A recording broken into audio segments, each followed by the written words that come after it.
मैं ये बताना चाहती हूँ कि अब IVY में we have a very state of art ART lab, जिसमें कि सारी IVF और इनफर्टिलिटी सर्विसेज इसका जैसे नाम ले ovulation induction, IUI, IVF, ICSI, assisted hatching, cryopreservation of gametes and laparoscopic fertility surgeries भी अवेलेबल कि पेशेंट को आमतौर पे ये गलत फहमी है, ये धारणा है कि इनफर्टिलिटी है तो भाई उसका एक ही ट्रीटमेंट है, दैट इज IVF या टेस्ट ट्यूब बेबी।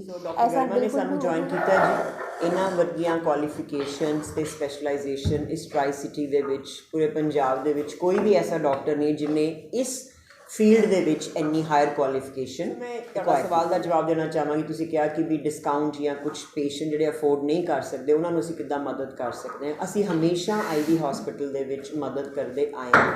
जे कोई पेशेंट अफोर्ड नहीं कर सकता उन्होंने असीं कुछ डिस्काउंट करके जरूर उसका इलाज करना चाहांगे। जप स्टडी वो कंपनी है जिन्हें हुणे 5.5 बैंड दे नाल आस्ट्रेलिया दे वीजे लगवा के दिते ने।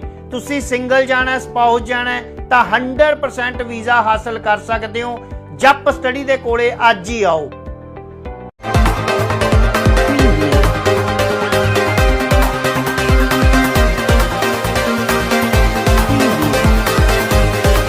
बताना चाहती हूँ कि अब IVY में we have a very state of art ART lab, जिसमें कि सारी IVF और इनफर्टिलिटी सर्विसेज अवेलेबल है।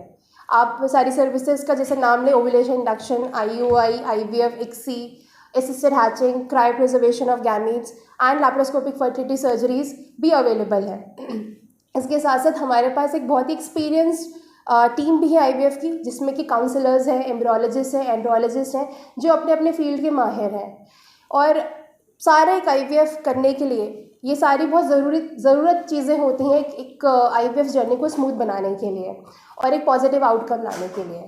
तो अब ये सारी फैसिलिटीज़ क्योंकि IVY में स्टार्ट हो गई, पहले भी स्टार्टेड थी, अब और फुल फ्लेज में स्टार्ट हो गई हैं। तो बस हम इस मीडिया के थ्रू हम ये पेशेंट को बताना चाहते हैं कि अब जो भी अगर इनफर्टिलिटी से जो भी पेशेंट जूझ रहा है, जो भी कपल इससे कोई प्रॉब्लमाटिक उसमें सिचुएशन में है, वो यहाँ पे आ सकता है और फिर हम उसे पहले इवैल्यूएट करते हैं। हम ऐसा नहीं है कि सबको एक चीज़ और मैं बताना चाहूँगी कि पेशेंट को आमतौर पे ये गलत फहमी है, ये धारणा है कि इनफर्टिलिटी है तो भाई उसका एक ही ट्रीटमेंट है, दैट इज़ IVF या टेस्ट ट्यूब बेबी। ऐसा बिल्कुल भी नहीं है। उसके अलावा भी और कई ट्रीटमेंट है अगर हम ठीक तरह से इवैल्यूएट करें पेशेंट को। तो नॉर्मली कभी कभी एक सिंपल IUI या सिंपल एक टाइम इंटरकोर्स से भी प्रेगनेंसी हो सकती है या सिंपल एक काउंसलिंग से भी प्रेगनेंसी हो सकती है। तो इस वजह से जब भी कोई कपल आता है हम उसे पहले सिस्टमैटिक तरीके से इवैल्यूएट करते हैं कि प्रॉब्लम कहाँ पर है, किस लेवल पे प्रॉब्लम है, क्या कॉज क्या है, क्या फैक्टर है, और उस तरीके से ही हम उसे एक ट्रीटमेंट प्रोवाइड करते हैं, एक इंडिविजुअलाइज और एक पर्सनलाइज ट्रीटमेंट प्रोवाइड करते हैं। वो वही है कि पहले हमें इवैल्यूएट करना पड़ेगा। दोनों कॉज हो सकते हैं, मतलब कोई भी कॉज हो सकता है, मेल फैक्टर भी हो सकता है, फीमेल फैक्टर भी हो सकता है, उसको पहले इवैल्यूएट करना पड़ेगा। अब हम जैसे बात करें अगर मेल फैक्टर की, तो पहले सबसे पहले एक सिंपल सा टेस्ट होता है कि हम उनका शुक्राणु का जांच कर सकते हैं और उससे एक सिंपल तरीके से पता चल सकता है। वहीं एक फीमेल फैक्टर को 3 चीज़ें होती हैं जो हमें टेस्ट करनी पड़ती हैं कि प्रॉब्लम कहाँ पर है, ट्यूब में प्रॉब्लम थी कि यूट्रस में प्रॉब्लम है कि ओवरी में प्रॉब्लम है। तो हर तरीके के टेस्ट अवेलेबल है और फिर उसी तरीके से हम डिसाइड करते हैं कि कारण क्या था, फैक्टर क्या था, और फिर उसी तरीके से ट्रीटमेंट डिसाइड होता है। अगर हम परसेंटेज में बात करें, इंसिडेंस में बात करें, तो दोनों के लगभग 30% फीमेल कॉज है, 30% मेल कॉज है और कंबाइंड कॉज अलग 30% है। तो ऐसा नहीं है कि नॉर्मल जनता को लगता है कि शायद फीमेल ही एक इकलौता कारण है, ऐसा नहीं होता है। तो इस वजह से 50-50 कह सकते हैं कि मेल और फीमेल दोनों कंट्रीब्यूट करते हैं इनफर्टिलिटी में। चेंज आया है पहले से और अब में। मोस्ट बिगेस्ट फैक्टर इज़ कि अब सबसे ज़्यादा लेट मैरिजेस सबसे ज़्यादा होती हैं, स्पेशली अर्बन पॉपुलेशन में। जो शहरों में है वो लोग ज़्यादा लेट में शादी कर रहे हैं। इससे क्या चलते होता है कि महिलाओं में जो अंडे की क्वालिटी है, जो उनकी एग का क्वालिटी है, जो नंबर है, वो थोड़ा गिर जाता है। और मेल्स में भी होता है पर मेल्स में इतने जल्दी नहीं होता जितना फीमेल्स में होता है। तो जैसे हम बात करें नॉर्मल टर्म में, लोगों को पता है कि एक फीमेल की बायोलॉजिकल क्लॉक होती है जिसके अकॉर्डिंग ही एक फीमेल को प्रेगनेंसी कब करनी है कब नहीं करनी वो डिसाइड होती है। तो फर्स्ट फोरमोस्ट कॉज है कि आजकल लेट मैरिजेस होती हैं, फिर लेट प्रेगनेंसीज कर रहे हैं लोग।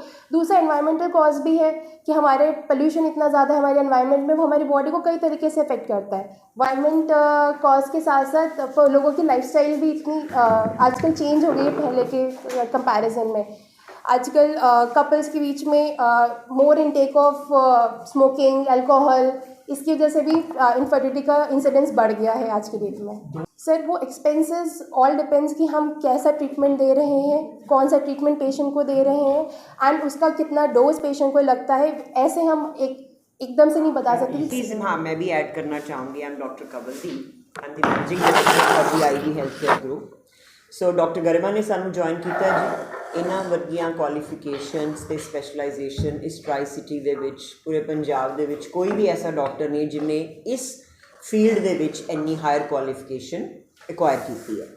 सो मैं तुहाडा सवाल का जवाब देना चाहांगी। तुसीं कहा कि भी डिस्काउंट या कुछ पेशेंट जिहड़े अफोर्ड नहीं कर सकते उन्होंने असीं किद्दां मदद कर सकते हैं। असीं हमेशा आईवी हॉस्पिटल दे विच मदद करते आए हैं। जे कोई पेशेंट अफोर्ड नहीं कर सकता उन्होंने असीं कुछ डिस्काउंट करके ज़रूर उसका इलाज करना चाहांगे। एक गल मैं होते ऐड करना चाहांगी कि कई बारी जिहड़ी इनफर्टिलिटी है ना, लोगों को इसकी नॉलेज नहीं होंगी। कई बारी छोटे इलाज नाल भी आंदा पेशेंट ये सोच के है कि शायद मेरा टेस्ट ट्यूब बेबी होना है, बट कई बारी थोड़े इलाज नाल ही डिफरेंट तरह के प्रोसीजर्स होंगे जिहड़े सानूं लिख के भेजे ने कि असीं उस सारी रेंज ऑफ इन्वेस्टिगेशनस प्रोसीजर्स करते हैं।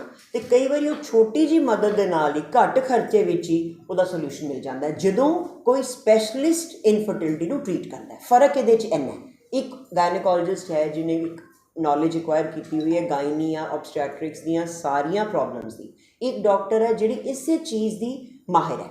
उन्होंने कई बार छोटा जा भी ट्रीटमेंट करके IUI कहने असीं उन्होंने एक गाइडेंस दे के ਉਹਦੇ ਨਾਲ ही कई बार प्रेगनेंसी हो जाती है तो टेस्ट ट्यूब बेबी की लोड़ पैंदी ही नहीं। कई बार बंदा उही डर जाता भी बड़ा लाख 1.5 लाख का खर्चा भी इन्हूं किदां असीं करांगे। सो कहण दा भाव यह है कि जदों आपां सही डॉक्टर कोल पहुँच जाते हैं तो जरूरी नहीं कि उस लैवल पर पहुँचना। एक्सपेंसेस है वो क्या वन टाइम पे पे करना होता है या फिर इसकी भी कुछ इंस्टॉलमेंट EMI बनाया जाता है? EMI नहीं होती जी, पैकेज होता है। बट ये ऐसा नहीं होता कि आज मरीज़ को एडमिट कर लिया आज ही सारा कुछ उसका हो जाना है ना। उसमें स्टेजेस होती हैं। पहले पेशेंट को प्रिपेयर किया जाता है, कुछ इंजेक्शंस लगाए जाते हैं, इन्वेस्टिगेशन करी जाती है। जब उसका एक लेवल पहुंचता है फिर उस लेवल पे जाके हमने वो प्रोसीजर कंप्लीट करना होता है। तो ये ऑलमोस्ट 1 महीने का होता है। तो हम कुछ एडवांस ले लेते हैं, फिर बाकी की पेमेंट कराते हैं इसको। पहले ऐसा था कि 40 इयर्स के बाद में औरत का जो एक का नंबर था, जो क्वालिटी थी वो ख़राब होती थी। पर क्योंकि मैंने जैसे पहले बताया, क्योंकि एनवायरनमेंट और लाइफस्टाइल के इतना ज़्यादा प्रभाव है आजकल, एंड ऑल्सो क्योंकि लेट मैरिजेस इतनी ज़्यादा हो रही हैं, तो अब ऑलमोस्ट 35 या नियर 30 में भी हम कह सकते हैं कि बहुत जल्दी असर आने लगता है और एक की क्वालिटी में सडन ड्रॉप आजकल देखने को मिलता है। मैंने पहले जैसे बताया कि हमारे यहाँ IVF की सारी फैसिलिटीज़ और इनफर्टिलिटी ट्रीटमेंट की सारी फैसिलिटीज़ अवेलेबल हैं। इसके साथ दो नई जो चीज़ें जो हम ट्राई सिटी में ऐड करना चाहते हैं, the first one is regenerative medicine. क्योंकि मैंने जैसे पहले बताया, क्योंकि एग की क्वालिटी आजकल इतनी जल्दी ख़राब हो रही है, तो फीमेल्स में जो फर्टिलिटी पोटेंशियल है फीमेल्स का, वो टाइम से पहले ख़राब हो रहा है। तो उसकी वजह से यूजुअली उनको डोनर IVF सजेस्ट कर दिया जाता है। पर रीजनरेटिव मेडिसिन अभी कटिंग एज टेक्नोलॉजी है। उसके थ्रू हम स्टेम सेल थेरेपी या PRP थेरेपी करके हम एक फ़ीमेल को अपने ही एग से IVF करा सकते हैं, जिससे कि वो अपना बायोलॉजिकल चाइल्ड उनको मिल सकता है। तो regenerative medicine is a very new thing जो अभी सिर्फ वेस्टर्न वर्ल्ड में या फिर इंडिया के मेट्रोपॉलिटन सिटीज़ में ही अवेलेबल है। तो हम अब ट्राई सिटी में भी ये स्टार्ट करेंगे। दूसरा चीज़ जो है वो है onco fertility, that is fertility preserve करना उन पेशेंट में जो अभी न्यूली कैंसर डायग्नोज पेशेंट है। क्योंकि जब भी कैंसर का नाम आता है लोग डर जाते हैं, पूरी फैमिली चिंतित हो जाती है, डॉक्टर्स भी चिंतित हो जाते हैं और उसकी कैंसर की ट्रीटमेंट में लग जाते हैं। वो एक चीज़ भूल जाते हैं कि जो कीमोथेरेपी और जो रेडियोथेरेपी जो उस बच्चे को मिलने वाली है, उससे उसके शुक्राणु पे, उसके अंडों पे काफ़ी बुरा असर पड़ने वाला है, पड़ता भी है।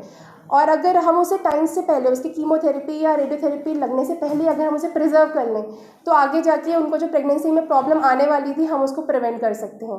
तो इसको फर्टिलिटी प्रिजर्वेशन कहते हैं या ऑन्को फर्टिलिटी कहते हैं। ये भी अभी इंडिया में बहुत ज़्यादा डॉक्टर्स जो ऑन्कोलॉजिस्ट डॉक्टर्स हैं वो रिकमेंड नहीं करते, क्योंकि मैंने आपको बताया क्योंकि वो कैंसर के ट्रीटमेंट में ही लग जाते हैं। पर क्योंकि आज का कैंसर का ट्रीटमेंट इतना अच्छा है, ऑलमोस्ट 100% बच्चे जो हैं, जो यंग बच्चे थे वो बच जाते हैं और एक हेल्दी एडल्ट्स में कन्वर्ट होते हैं। तो मैं आप सबको बताना चाहती हूँ कि अब हम फर्टिलिटी प्रिजर्वेशन भी यहाँ पे स्टार्ट कर सकते हैं और करेंगे भी। एंड ये फर्टिलिटी प्रिजर्वेशन मैंने new castle fertility centre England से इसमें ट्रेनिंग ली है मैंने, और I was selected among the top 20 scholars in the world for this thing, and I was sponsored by the international agency, ताकि मैं वहाँ पर जाके ये चीज़ सीख सकूँ और इंडिया में आके इसको रेसिप्रोकेट कर सकूँ। Thank you. सरोगेसी यस, हाँ जी। सरोगेसी के लिए तो सर हमें पता है we have certain forms to be filled new ART act के according, and if we get surrogate for any of the couple, we'll do surrogacy sir, there is no problem and it is fully legal now। Centres ਬਹੁਤ ਨੇ ਸਾਡੇ ਪੰਜਾਬ ਦੇ ਵਿੱਚ, ਸਾਡੇ neighbouring status ਦੇ ਵਿੱਚ, ਪਰ ਜਿਹੜੀ ਅਸੀਂ ਇੱਕ ਸਪੈਸ਼ਲਾਈਜ਼ਡ ਟੀਮ ਬਣਾਈ ਹੈ ਇੱਥੇ ਡਾਕਟਰਸ ਦੀ, ਜਿਹੜੀ ਡਾਕਟਰ ਗਰਿਮਾ ਲੀਡ ਕਰਨਗੇ, ਇਹਨਾਂ ਦੀ ਗਾਈਡੈਂਸ ਦੇ ਅੰਦਰ ਜੋ ਅਸੀਂ ਟੀਮ ਬਣਾ ਰਹੇ ਹਾਂ, ਉਹਦੇ ਨਾਲ ਮਰੀਜ਼ਾਂ ਨੂੰ 100% ਓਨੈਸਟ ਐਥੀਕਲ ਓਪੀਨੀਅਨ ਦਿੱਤੀ ਜਾਏਗੀ, ਤੇ ਜੋ ਵੀ ਘੱਟ ਤੋਂ ਘੱਟ ਚਾਰजेस ਲੈ ਕੇ ਜਾਂ ਜੋ ਵੀ ਛੋਟੇ ਤੋਂ ਛੋਟੇ ਪ੍ਰੋਸੀਜਰ ਨਾਲ ਜੇ ਪੇਸ਼ੈਂਟ ਦੀ ਪ੍ਰੈਗਨੈਂਸੀ ਹੁੰਦੀ ਹੈ ਤਾਂ ਅਸੀਂ ਉਹਨੂੰ ਕਰਾਂਗੇ, ਰਾਦਰ ਦੈਨ ਕਿ ਪਹਿਲੇ ਹੀ ਆਉਂਦੇ ਬੱਚੇ ਦਾ ਅਸੀਂ ਟੈਸਟਿੰਗ ਦੇ ਉੱਤੇ ਕੰਮ ਕਰੀਏ। ਮੈਸੇਜ ਮੈਂ ਇਹ ਕਨਵੇ ਕਰਨਾ ਚਾਹੁੰਦੀ ਹਾਂ ਤੁਹਾਡੇ ਥਰੂ। ਜਪ ਸਟੱਡੀ ਉਹ ਕੰਪਨੀ ਹੈ ਜਿਹਨੇ ਹੁਣੇ 5.5 ਬੈਂਡ ਦੇ ਨਾਲ ਆਸਟ੍ਰੇਲੀਆ ਦੇ ਵੀਜ਼ੇ ਲਗਵਾ ਕੇ ਦਿੱਤੇ ਨੇ। ਤੁਸੀਂ ਸਿੰਗਲ ਜਾਣਾ, ਸਪਾਊਸ ਜਾਣਾ ਤਾਂ 100% ਵੀਜ਼ਾ ਹਾਸਲ ਕਰ ਸਕਦੇ ਹੋ। ਜਪ ਸਟੱਡੀ ਦੇ ਕੋਲੇ ਅੱਜ ਹੀ ਆਓ।